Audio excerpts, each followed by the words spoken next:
desses que a si mesmos se declaram judeus e não são, mas mentem, eis que os farei vir e prostrar-se aos teus pés e conhecer que eu te amei.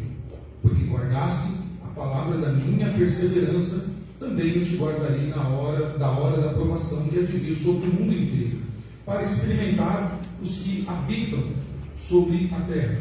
Venho sem demora, conserva o que tens, para que ninguém tome a tua coroa. Ao vencedor, falo-ei, coluna no santuário do meu Deus, e daí jamais sairá. Gravarei também sobre ele o nome do meu Deus, o nome da cidade do meu Deus, a nova Jerusalém que desce do céu, vinda da parte do meu Deus, e o meu novo nome. Quem tem ouvidos, ouça o que o Espírito diz às igrejas. Meus irmãos, a carta de Apocalipse, ela foi escrita para encorajar e para dar ânimo aos crentes, aos primeiros crentes da era pós-apostólica, ou quase chegando ali à era do último apóstolo, que no caso aqui é João. Esses crentes passavam por perseguições das mais terríveis, passavam por provações imensas, que nós nunca vamos conseguir imaginar o que eles passavam.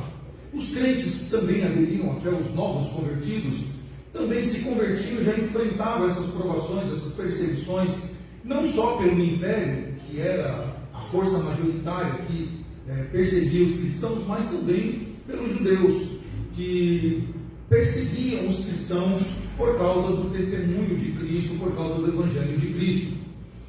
E olhando para as Escrituras, especificamente para o livro que nós estamos lendo, nós não conseguimos imaginar, porque nós vivemos numa era, podemos dizer, uma era mais tranquila. Nós podemos sair de casa e ir para a igreja a qualquer momento, podemos andar com a Bíblia na mão para onde nós quisermos, podemos até cantar na rua o hino se nós quisermos.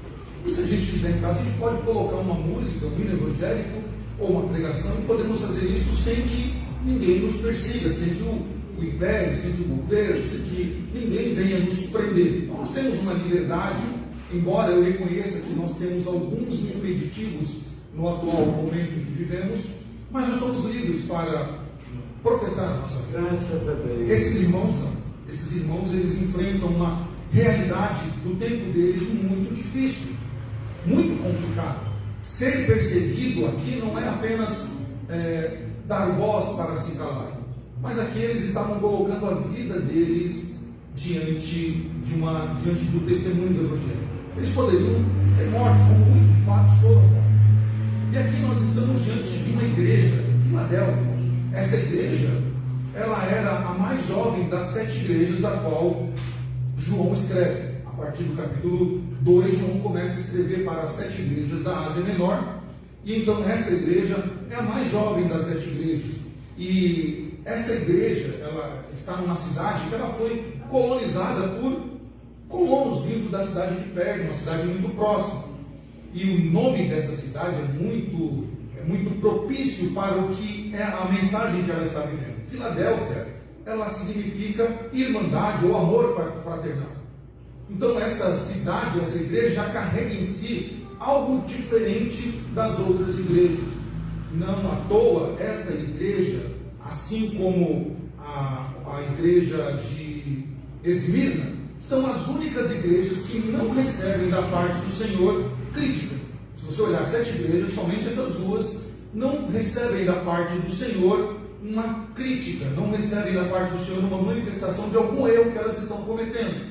Se nós pegarmos a próxima igreja, que é a Laodiceia, o Senhor chega a dizer que ele tem essa igreja tem tanto problema que o Senhor chega a ter vontade de vomitar diante da situação que essa igreja tem. Outra igreja atrás, o Senhor a condena porque essa igreja, ela não vigiou. Outra porque tolera a falsa profetisa. Outra porque tolera no seu meio pecados ocultos que não são tratados. Mas essa igreja, assim como a igreja de Esmirna, elas não recebem críticas. Mas o que é curioso nessas duas igrejas, que são as igrejas mais fracas e mais pobres de todas as outras igrejas. Isso nos remete a um pensamento, que a nossa força não está em nós mesmos. Como nós ouvimos um bom testemunho aqui agora há pouco, não está em nós. A nossa força está em Cristo, aquele que nos chamou, aquele que um dia nos tirou das trevas para a luz, da morte para a vida.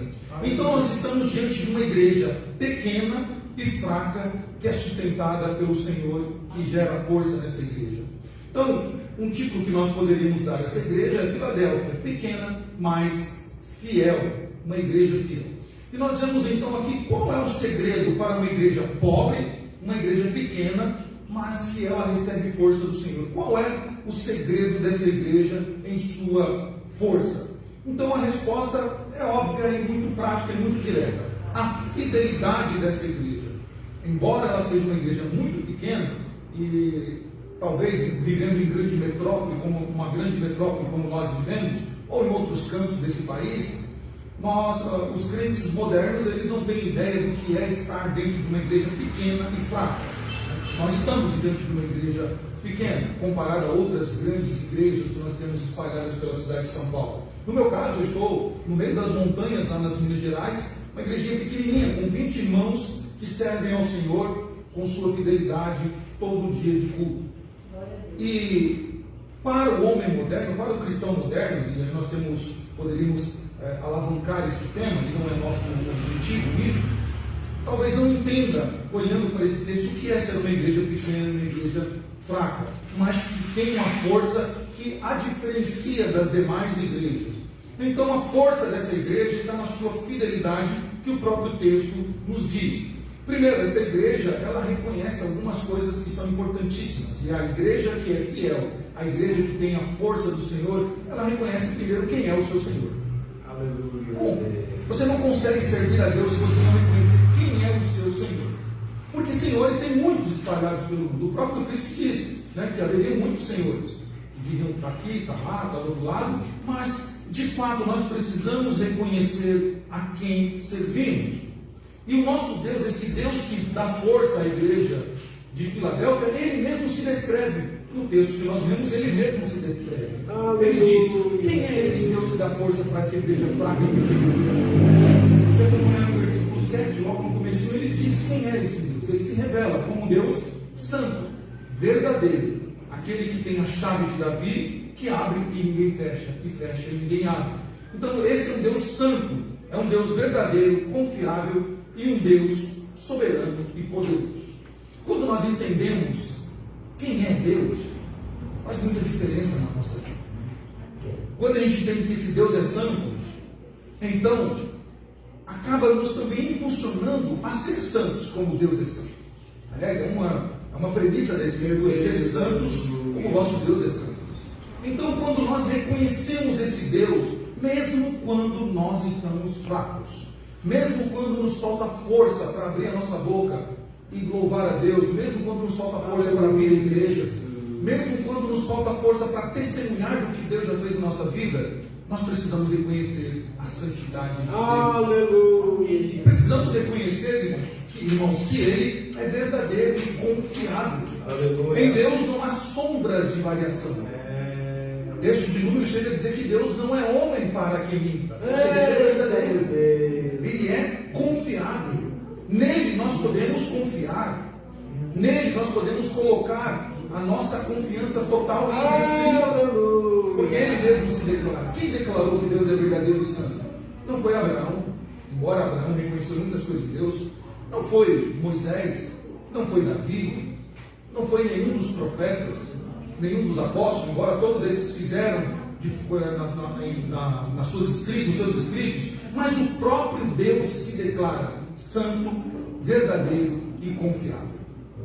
E não à toa, qual é o cântico que a igreja que herdará a vida eterna canta? Santo, santo, santo é o Senhor dos exércitos. Este é o coro que os anjos cantam no céu, que os seres celestes cantam no céu, que a igreja cantará no céu, reconhecendo algo que é do caráter de Deus. Deus é santo, Ele é verdadeiro, Ele é confiável. E Ele, irmãos, é poderoso e soberano. Não há poder maior do que o poder de Deus. Aleluia. Não há poder maior do que o poder de Deus. Aleluia. Salmo 2, ele descreve algo muito interessante que serve muito para os nossos dias. Quando os homens querem confrontar o poder e a soberania de Deus. Quando os homens dizem, eu faço as coisas sem o olhar de Deus, ou debocham de Deus como fazem alguns. O salmista diz, Deus zomba deles. Ou seja, Deus ri desses homens que o enfrentam e enfrentam o seu ungido, os representantes. No nosso caso hoje seria a igreja.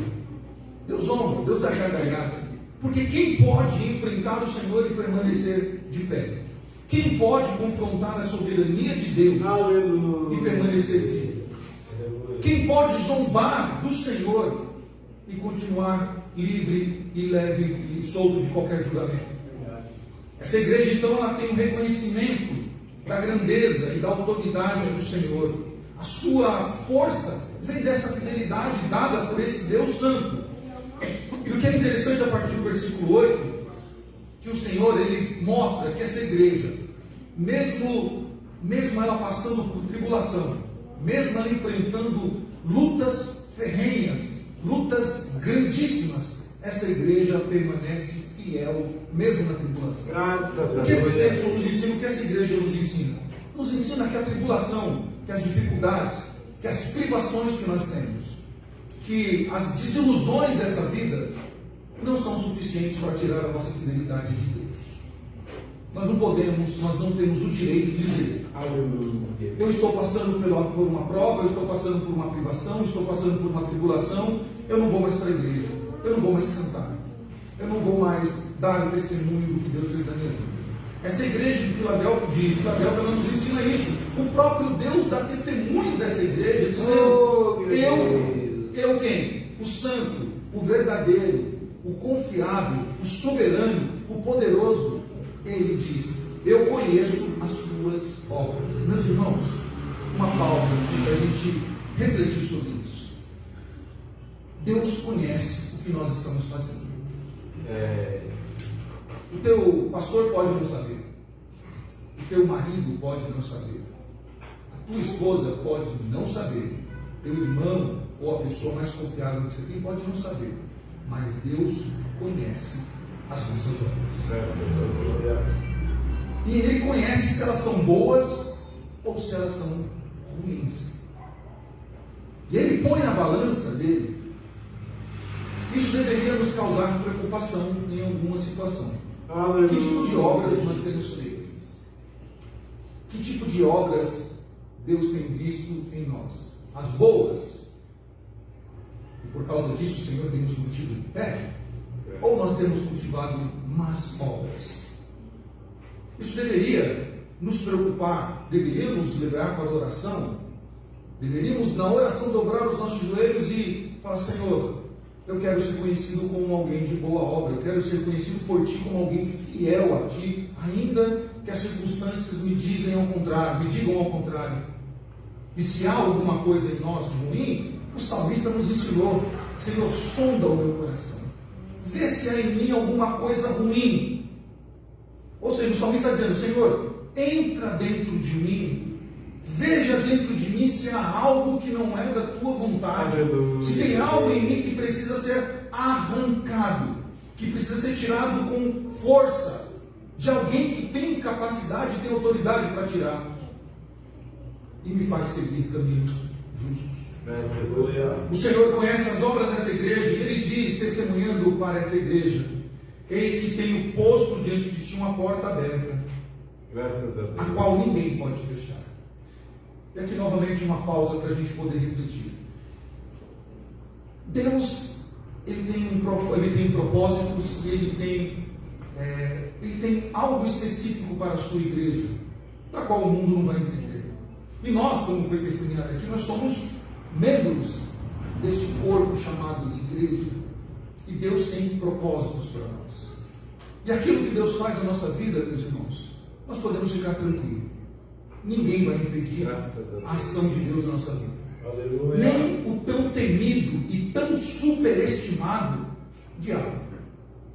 Eu fico, às vezes, perplexo diante de algumas situações em que as pessoas colocam o diabo com tanto poder, com tanta força, que parece que Deus tem que fazer uma sobreforça para vencer o diabo. Quando as Escrituras dizem algo que talvez nós não temos percebido, que o diabo ele não é adversário de Deus. Deus não tem adversário. quem tem adversário somos nós. Ninguém pode se equiparar a Deus. Aleluia. Ninguém tem força semelhante. O adversário é aquele que luta com você em igualdade de força. Quem tem forças como o Senhor? A Bíblia chama o diabo vosso adversário. Então aquilo que Deus tem para fazer na minha vida e na sua vida, meus irmãos, ninguém pode impedir. Aleluia. Chamamos isso de decretos divinos do Senhor. Aquilo que Deus decretou, está decretado. Inclusive, como a irmã Maria bem testemunhou no dia da nossa conversão. Deus determinou aquilo, não há diabo, não há demônio, não há inferno, não há homem, não há ninguém que possa impedir isso. Porque aquilo que Deus quer fazer, Ele faz. Ele é o Todo-Poderoso. Então esta porta que está aberta diante da igreja de Filadélfia, ninguém pode fechar. E Ele diz ainda, né? Aquela que Deus abre também ninguém pode fechar, e a que Ele fecha ninguém pode abrir. Aquilo que Deus determinou, resumindo, ninguém pode alterar. E Ele continua: conheço as tuas obras, esse que tem imposto de ti uma porta aberta a qual ninguém pode fechar, que tens pouca força, entretanto guardaste a minha palavra e não negaste o meu nome. Olha aqui a fidelidade dessa igreja. Como alguém pode ter forças?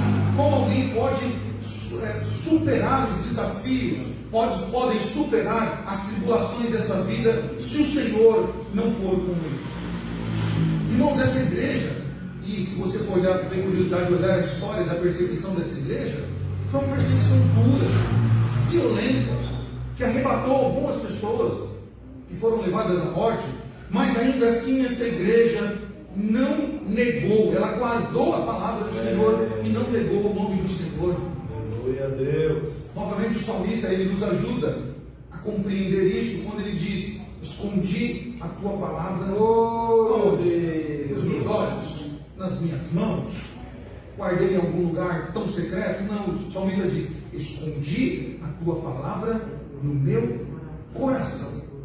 Coração na Bíblia não é um órgão, nós sabemos, mas é a fonte reservada para os sentimentos, para as emoções.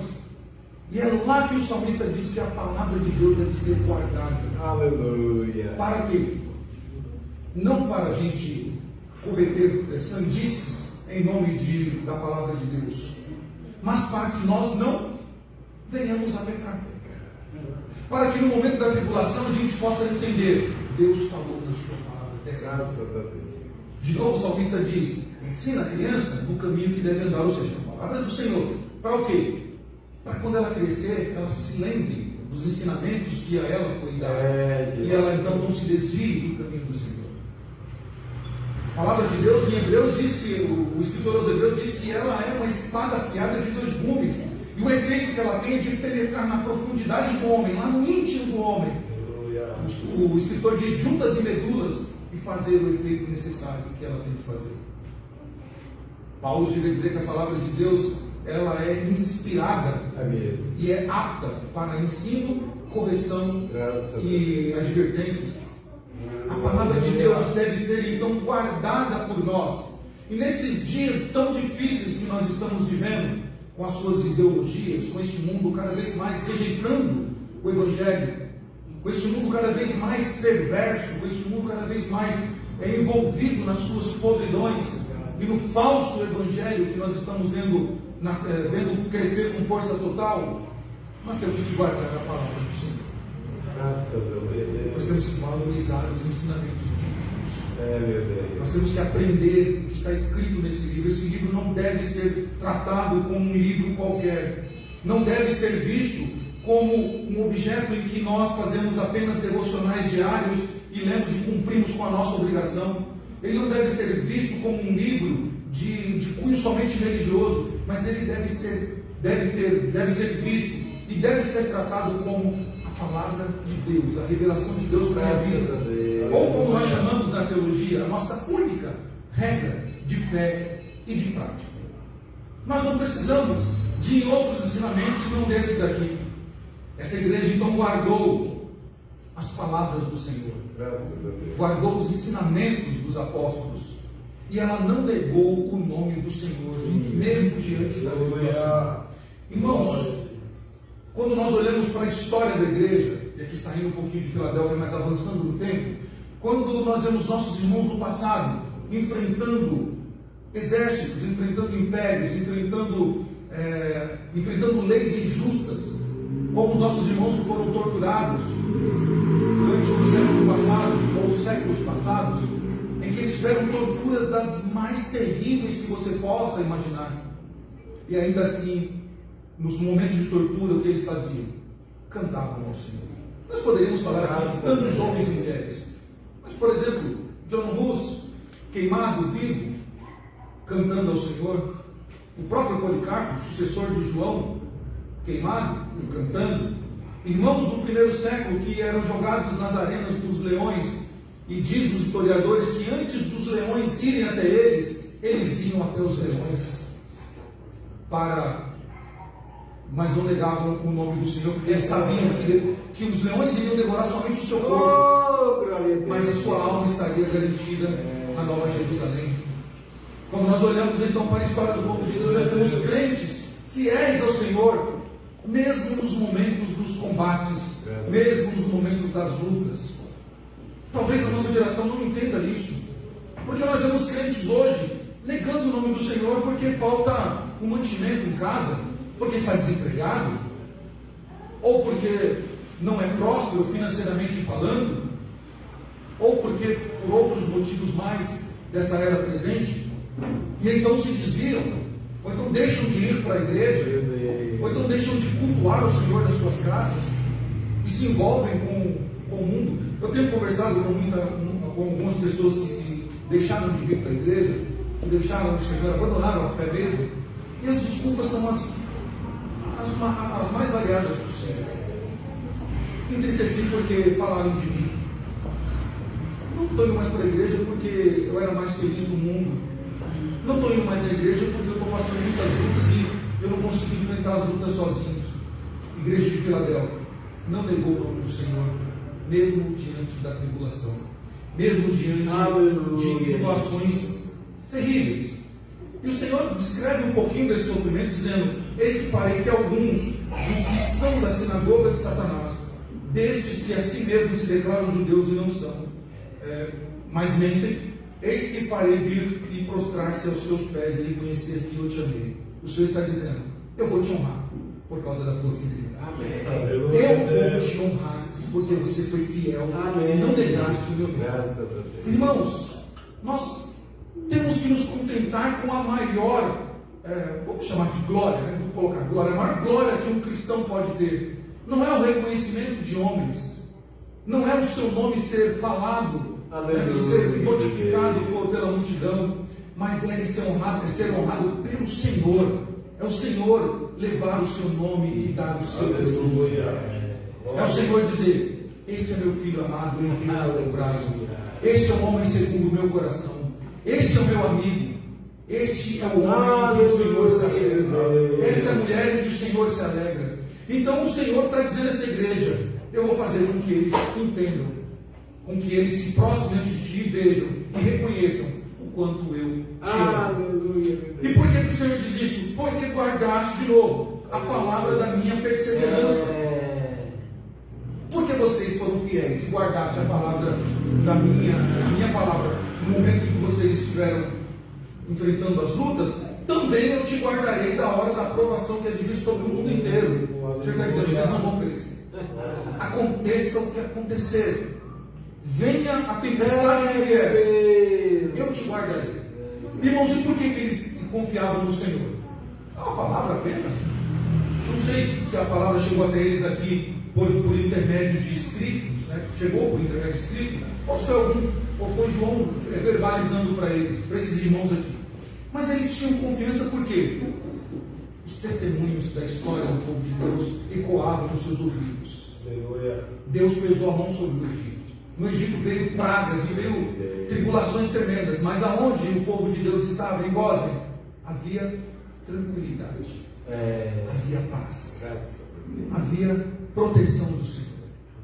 O Egito todo sofria com as pragas derramadas pelo Senhor sobre aquela nação, mas o povo de Deus lá estava tranquilo, estava protegido pelo Senhor. Durante todo o Antigo Testamento, esse povo leu essas histórias de que as se levantaram contra o povo de Deus, e em muitas ocasiões, nenhuma flecha foi atirada, nenhuma lança precisou ser empunhada. Por quê? Porque o Senhor foi à frente do seu povo e os protegeu, e os guardou. Nem mesmo Nabucodonosor, o grande rei do Antigo Testamento, o grande imperador, foi capaz de parar o povo de Deus. Porque aquilo que Deus abençoa, ninguém pode amaldiçoar. O povo em que Deus estende a sua mão para guardar e proteger, ninguém pode tocar os filhos de Deus. Então o Senhor está dizendo: virá uma aprovação sobre toda a terra, mas eu vou te guardar, porque você guardaste a palavra da minha perseverança. E aí o Senhor faz então a eles, lembra eles somente algo: venham sem demora. Eu acho, toda vez que eu leio isso no Apocalipse, eu acho isso maravilhoso. Venham sem demora. O Senhor está dizendo: eu venho, não vai demorar. Mas a gente fala assim: mas isso foi falado há 1000 e poucos anos atrás, 2000 anos e poucos atrás, foi escrito no ano 90, então faz muito tempo isso. Mas isso também foi dito lá pelo profeta Joel no Antigo Testamento, foi dito por outros profetas, foi dito, faz tempo que eu estou ouvindo isso desde quando eu era criança. Eu já tenho meus 40, 50, 60 anos e eu estou ouvindo isso. Irmãos, Deus está falando do tempo dele, não do nosso tempo. O tempo de Deus não é o tempo, o nosso tempo. Aliás, o tempo de Deus é presente, passado e futuro. O que você está achando que é presente já é passado para Deus. O que você acha futuro é presente para Deus. Deus, ele é atemporal. E ele está dizendo: eu venho sem demora. E esse venho sem demora nós deveríamos ler não com o aspecto temporal, mas com a verdade que está escrito nisso, que o Senhor vem. Não importa qual é o tempo, mas ele vem. E ele vem para fazer o quê? Para proteger o seu povo, para levar o seu povo aos vitoriosos para a grande cidade prometida desde a fundação do mundo. E aí ele diz: conserva o que tens, para que ninguém tome a tua coroa. E aí ele faz essa menção a este povo, para essa igreja, para que eles se lembrem que tudo que eles estão enfrentando, e por causa da perseverança deles, há um galardão. Ao vencedor, qual é a coluna do meu santuário, o santuário do meu Deus, e daí jamais sairá. Gravarei sobre ele o meu nome, o nome do meu Deus, o nome da cidade do meu Deus, a nova Jerusalém que desce do céu, vinda da parte do meu Deus, e o meu novo nome. Quem tem ouvidos, que o Espírito diz à igreja. Meus irmãos, então nós temos aqui recompensas para o vencedor. O vencedor, aquele que for fiel ao Senhor, aquele que persistir, que enfrentou todos os obstáculos e todas as tribulações, a ele há recompensas. Ser coluna do santuário de Deus. Quando Deus fala isso aqui para essa igreja, não é uma palavra qualquer jogada ao vento, mas existe o quê? Existe algo que essa igreja está entendendo, que a igreja de Filadélfia entende. Ou seja, quando o Senhor fala isso, o Senhor está falando o quê? Que nas ruínas de Filadélfia, o que restou dessa igreja que foi destruída depois, como todas as demais, restou apenas uma coluna sobre o alicerce daquela igreja. E Deus garante a esta igreja segurança e salvação. E quem temia de se mudar a qualquer momento, quem teme de se mudar a qualquer momento, ou seja, de recuar, não será, será privado desta recompensa que Deus tem àqueles que permanecerem fiéis. O Senhor deixou, depois daquelas grandes ruínas que aquela igreja se tornou, uma coluna ficou ali estabelecida para que aquele povo se lembrasse que o Senhor era com aquela igreja, que eles podiam destruir o local, podiam destruir o templo, mas o verdadeiro templo jamais seria destruído. O verdadeiro templo seria protegido e seria guardado pelo Senhor como a casa verdadeira de Deus. E talvez a geração de hoje não entenda isso, porque nós nos preocupamos com os assentos, com as paredes, com os prédios.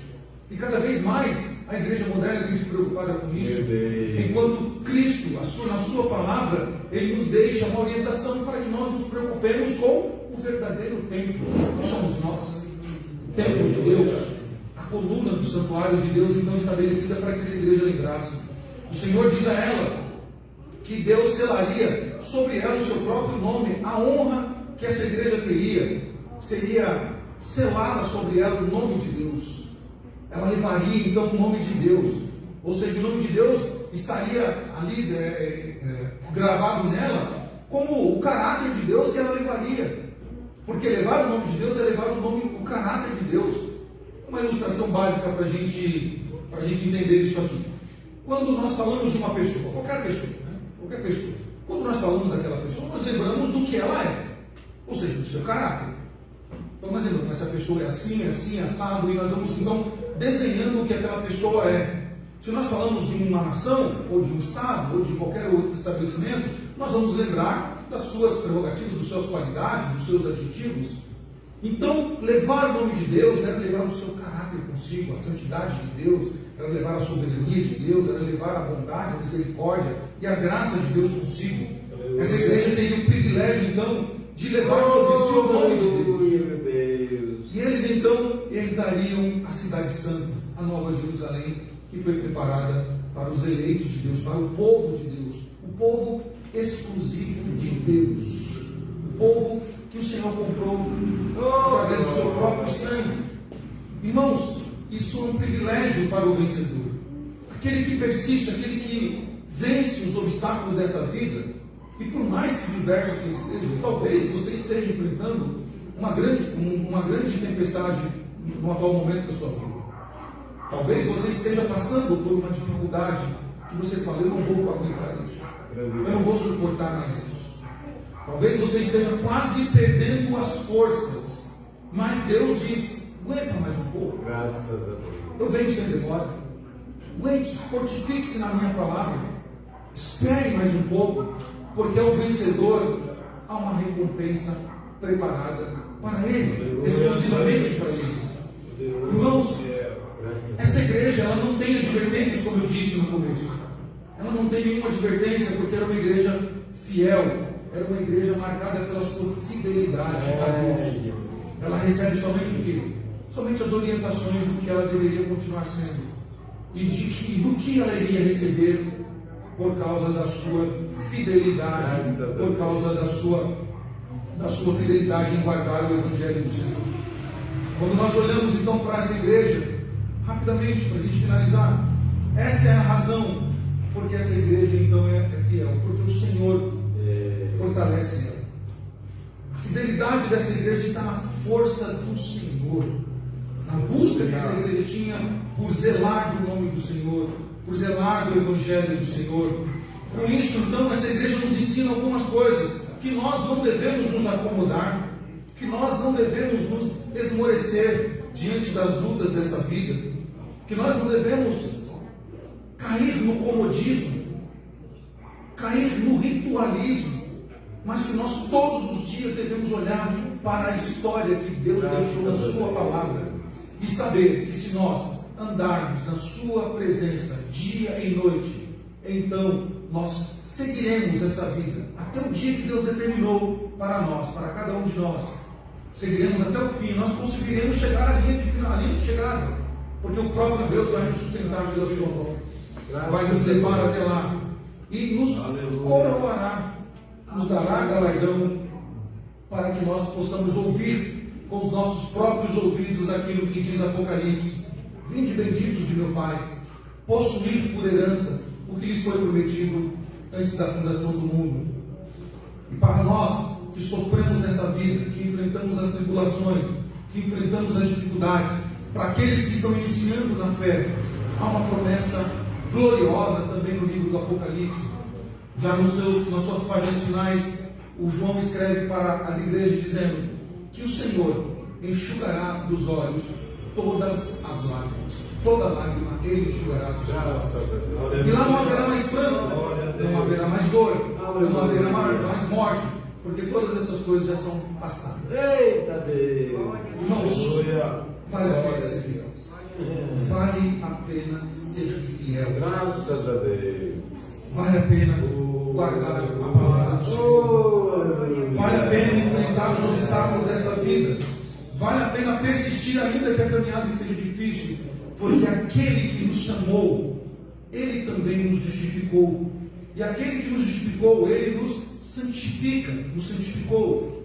E aquele que nos santificou, Ele nos glorificou, para que nós venhamos a herdar as promessas que Ele mesmo prometeu, que Ele mesmo atestou, que eu e você, a Igreja de Cristo, receberemos daqui a pouco, em breve. É daqui a pouco. Aleluia, Deus. Oremos ao Senhor.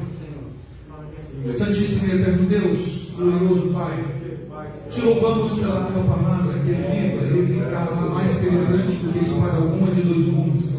E é por ela, Senhor, que somos exortados, edificados, ensinados, ó Pai, para seguir a caminhada que o Senhor nos colocou, para persistir, Senhor, e perseverar, mesmo diante dos embates e diante das lutas dessa vida. Senhor, todos nós temos aqui a nossa caminhada, a nossa história, cada uns mais com a caminhada um pouco mais difícil, outros não tanto, mas todos nós estamos aqui sendo sustentados pelo Senhor. E rogamos a Ti, Pai Santo, que o Senhor continue nos fortalecendo, continue nos amparando, Senhor, continue estendendo as Suas mãos sobre nós, para que venhamos a ter, Senhor, perseverança todos os dias, para que possamos dar os passos que o Senhor quer que nós damos, Senhor, nessa vida, e assim, Senhor, continuar a jornada até o dia final. Senhor, ajuda-nos. Os dias são difíceis, a caminhada, Senhor, muitas vezes não é fácil.